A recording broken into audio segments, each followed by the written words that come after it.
Welcome to capstrat this week for the week of May 30th. Will Woodall, Mike Rarey. Hey, Mike, how was your long weekend? Excellent. How was yours? Awesome. It was wonderful. Great weather here in Chicago, and pretty exciting basketball game last night. If you're a Heat fan. We got a lot of things on deck for today. We're going to we'll just look at the month of May in general. A lot going on. We had a debt ceiling deal announced this morning. We'll just briefly touch on that. We'll talk more about that next week.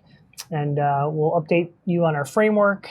But interestingly, there's a lot going on in the equity markets that is worth mentioning. Last week was sort of an insane week in terms of tech and relative to other areas of the market. So let's take a look at the equity returns for last week first. Mm-hmm.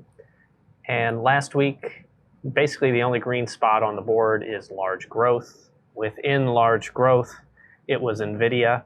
Nvidia coming out and absolutely blowing away all analyst forecasts, just 100% leaning into everything Wall Street wants to hear about AI, and getting rewarded for it. So joining the $1 trillion market cap club, a relatively exclusive club. But you can see that's really it. For the week in terms of returns, just large growth. And that now, I mean, it wasn't the story all year, but now if you look at the year-to-date numbers, that is the story. Yeah. It's just a select few of the largest companies in the United States representing the overwhelming majority, virtually all of U.S. large cap stock returns. Yeah, I mean, look at the year-to-date large value relative to large growth. It's incredible. So let's speak to that a little bit in detail on the next graph, looking under the surface of the S&P and looking at what's driving the market. Yeah, one way to look at this is you just take the S&P 500 index return, which we saw a total return of over 10% year to date, past 5 months roughly. And that's a market cap weighted index. So the largest stocks are the biggest weights. And if they get bigger, the index just owns more of them. It's sort of a buy high strategy, if you will, versus an equal weighted representation of the S&P 500, of the S&P 500 companies, and the difference in return there. So when this line is positive, that means the market cap weighted is outperforming the equal weighted, and that's sort of a top heavy market environment. And what we've seen over the past 5 months is the S&P 500 market cap weighted is outperforming the equal weighted by over 9%. And this happens sometimes. The market leadership can become narrow and top heavy. It's typically two phenomenons when this happens. One is during a recession in a down market.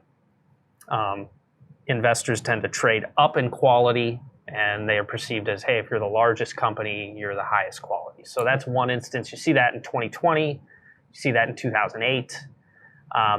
The other time this happens is when things get bubbly. And that was more like, 1998, 2000 tech bubble run up. It was like the Nifty 50, if you can recall back that far. You probably can't. Right, I can read back that far, but that's the other instance. And so, which one is it? Is it either one? It seems like it's a little bit of both. Definitely if you look at our investment framework, are we in recession? Probably not, but is a recession on the horizon? Perhaps, so that's part of it. Investors focusing up in perceived quality. And then the other part is things are getting a little crazy out there in terms of valuations, if anybody cares. Yeah, so just take Nvidia, for example. So $50 billion in revenue is $1 trillion market cap. Yeah.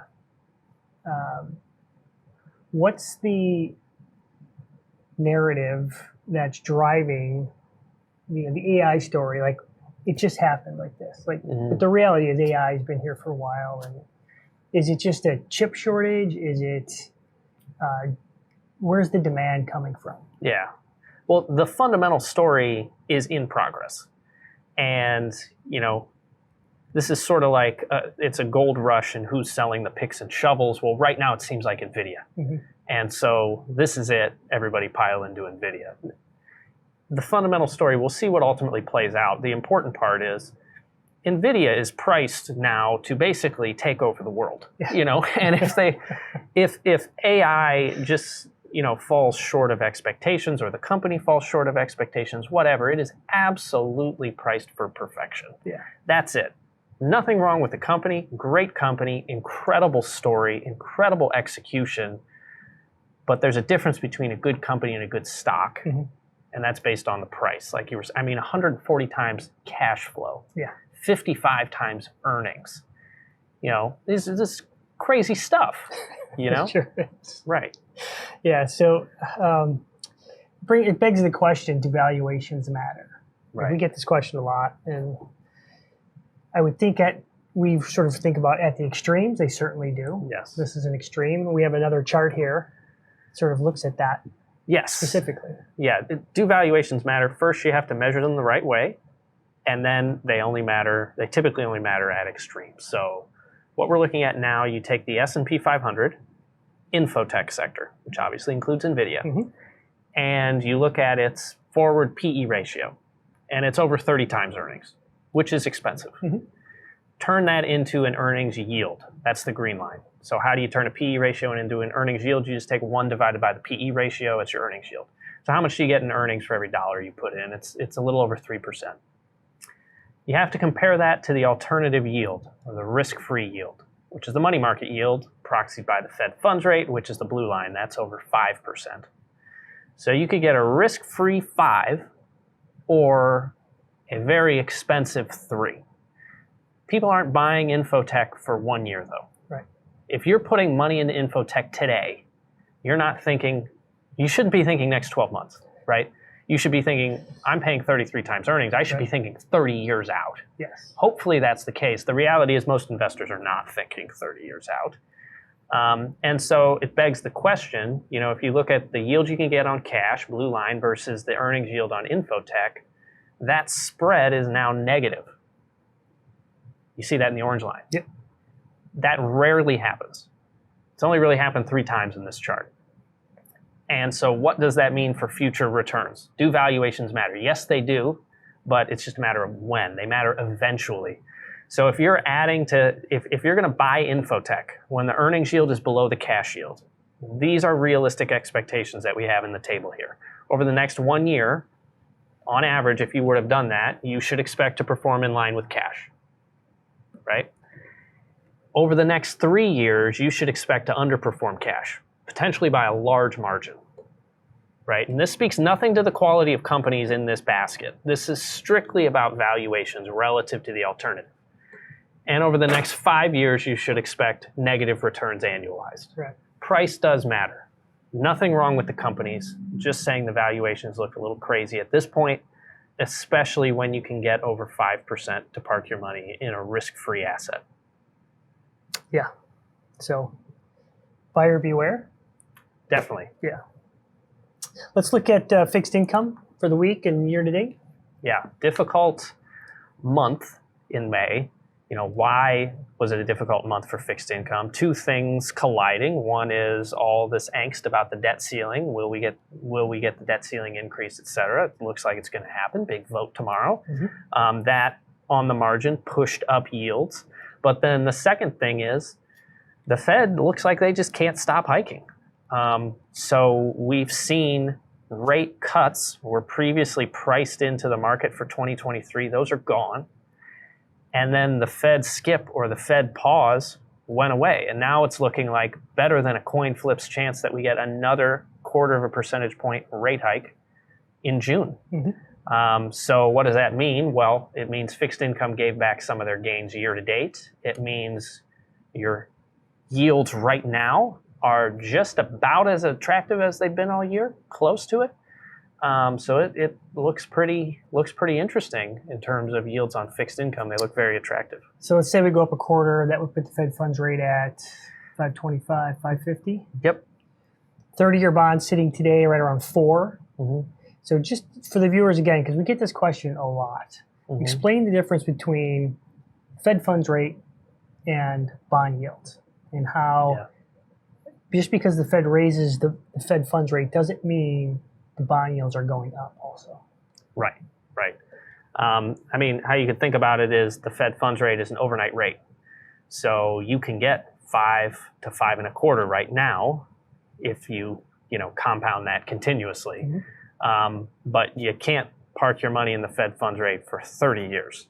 You have to buy a 30-year bond. And that 30-year bond yield takes in expectations for not only what the Fed funds rate will be over the next 30 years, but also things like economic growth, inflation, et cetera. So basically what happens when you get an inverted yield curve like this, and the Fed funds rate is the most attractive yield on the curve, everybody's expecting economic growth and inflation will be slowing over the next 30 years, and eventually the Fed will have to cut rates.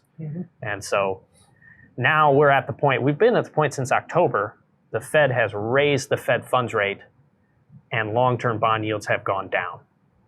So that usually happens when the bond market thinks the Fed may have overdone it.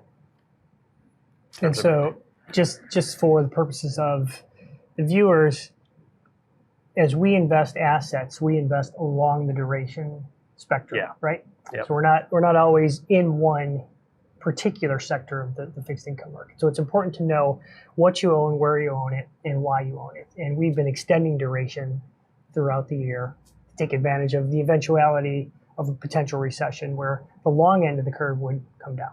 Right. Okay. Thank you for explaining that. Let's look at the alts performance. And alternatives continuing, so commodities in particular, continuing to trade on the global macroeconomic reality of slowing growth. I mean, saw in Europe, Germany went into recession. The economic recovery in China has been, not happening, I guess you would say, not exceeding expectations at all.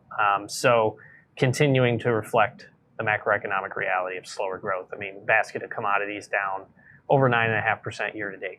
And with energy in particular, leading indicator of potential recession? Energy, and then things like industrial metals also. Those are very cyclical, very tied to turning points in the economic cycle. Yeah. All right, let's turn to the framework and give some updates here. We got some cool new stuff here on liquidity, but first, here we are. Yeah, in the low and rising liquidity chart. Low and quote unquote rising. We got the April M2 figures were reported last week.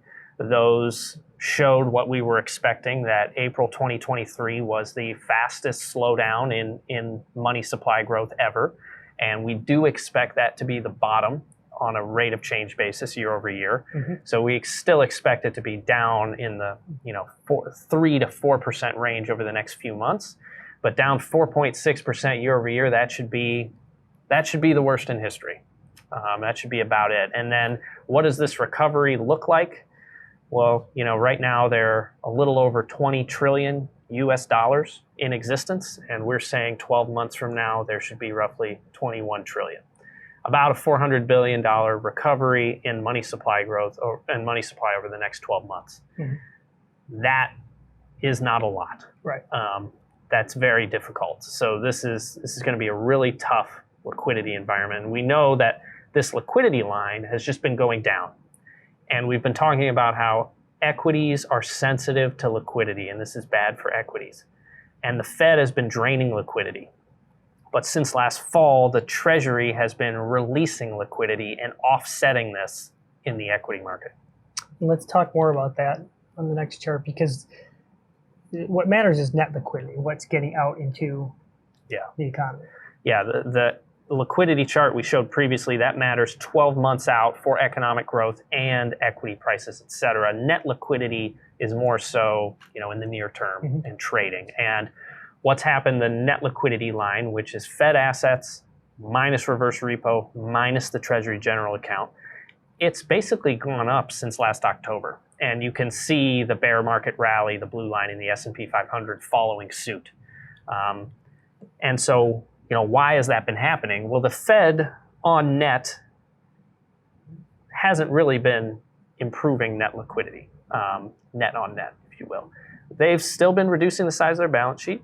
They've still been hiking the Fed funds rate. That shrinks Fed assets. They extended a lot of loans in March to some failed banks and some FDIC bridge banks that assumed their operations. So that boosted it temporarily. But the biggest contributor to this green line going up since last October has been the Treasury. The Treasury general account has been drawn down. So the Treasury has been releasing about $500 billion worth of liquidity into the economy since last fall because they couldn't really issue new debt starting in January. And so now we have a forecast in the horizon because if we get this debt limit deal, that seems like great news. In our view, for the equity market, that's more of a buy the rumor, sell the fact situation. Because now you look at the next 12 months, if the Treasury needs to rebuild their Treasury general account, how are they going to do that? They're going to issue a ton of new debt. We've seen estimates anywhere from $500 billion to $1 trillion in new debt getting issued. If they do that and they rebuild the Treasury general account, it's going to have the reverse effect, and you're going to see net liquidity come down quite a bit. And we have, a net liquidity implied fair value of the S&P 500 around 3,500 3 months out from now. And so just explain more. The Treasury they have to replenish the account. There's really not an option, right? So when they issue bonds, how does that pull liquidity out of the system?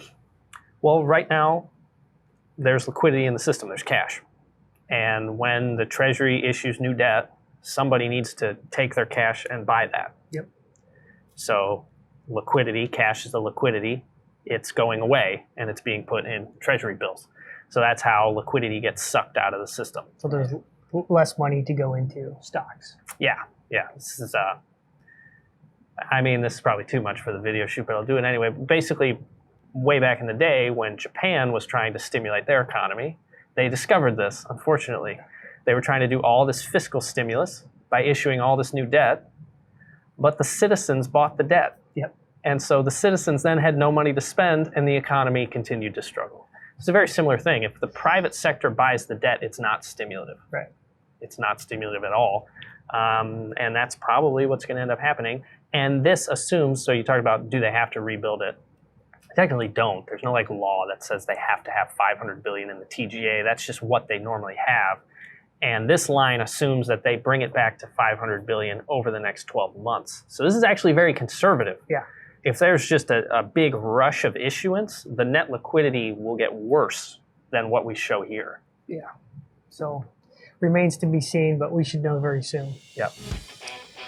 All right, let's turn our attention to inflation because we're not seeing it come down as fast as the Fed would like. That's why the probability of a rate hike in June is elevated. Yeah. Let's look at our forecasts. Yeah, and here's our CPI forecast, still running at twice the Fed's target roughly on core CPI 12 months from now. Last week, the core PCE number came out, which month over month was hotter than expected. That combined with a lot of hawkish Fed speak is why it now looks like we might get a rate hike in June or later in the summer. Right. And so people were talking about, well, the PCE number was strong. The Fed is achieving the soft landing based on that. In the narrative case of a soft landing, the Fed would need to stop hiking at some point, probably now. Yeah, at a minimum, if they've not even already overhiked. They would need to stop, and they would need to proactively cut.